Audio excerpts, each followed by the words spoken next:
Senior সহকারী সচিব থেকে যুগ্ম সচিব পর্যন্ত পদোন্নতির ক্ষেত্রে পরীক্ষা নেওয়া হবে। এছাড়া ক্যাডারে পরিবর্তনের ক্ষেত্রেও পরীক্ষা দিয়ে পাস নম্বর পেতে হবে। প্রশাসন সংস্কারে এমন সুপারিশ করেছে জনপ্রশাসন সংস্কার কমিশন। সচিবালয়ে মত বিনিময় সভায় এসব কথা বলেন কমিশন প্রধান আব্দুল মুঈন চৌধুরী। তিনি বলেন, গেল 15 বছরের মতো প্রশাসনে দলীয়করণ আগে এত হয়নি, ভবিষ্যতে এতটা দলীয়করণ হবে না বলে আশা প্রকাশ করেন তিনি। মুঈন চৌধুরী জানান, চাকরি পাওয়া ও পাসপোর্ট নেওয়া কোনো ক্ষেত্রেই পুলিশ ভেরিফিকেশন না রাখার সুপারিশ করা হবে।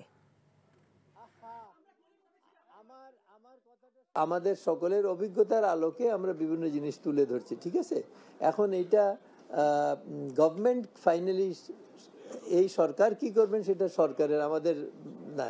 তো ওনারা যেটা যদি আমাদের পুরো হুবহু আমাদেরটা অ্যাপ্রুভ করেন, আমি একটা কথা বলছি, এটা সরকারের সিদ্ধান্ত, তো করেন যদি, তাহলে অনেক জিনিস পরিবর্তন হবে। আর যদি ওনারা পুরোটা না করেন, তাহলে হয়তো আংশিক কিছু কিছু জিনিস আসবে। ভালোবাসার প্রথম শর্ত বিশ্বাস, যেটা আমার প্রতি কখনোই তোমার ছিল না।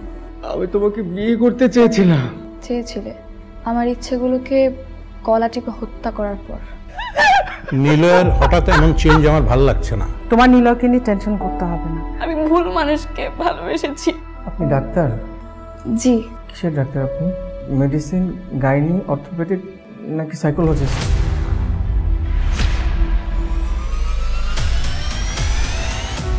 ভাইয়া খুব ইন্ট্রোভার্ট। ভাইয়াকে নেশার জগৎ থেকে ফিরিয়ে আনতে হবে। আমার মনে হয় কি তোমার রেগুলার অফিসে বসা উচিত। সব তোকে সামলাতে হবে। এরকম কেস না দিন দিন বেড়েই চলেছে।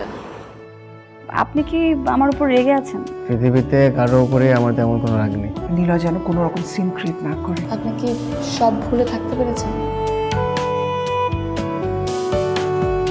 প্রেম এবং ভালোবাসা খুব পবিত্র, সস্তা কোনো কিছু না। আমি তোমাকে হারাতে চাইনি প্রীতি। Love is not enough in the world.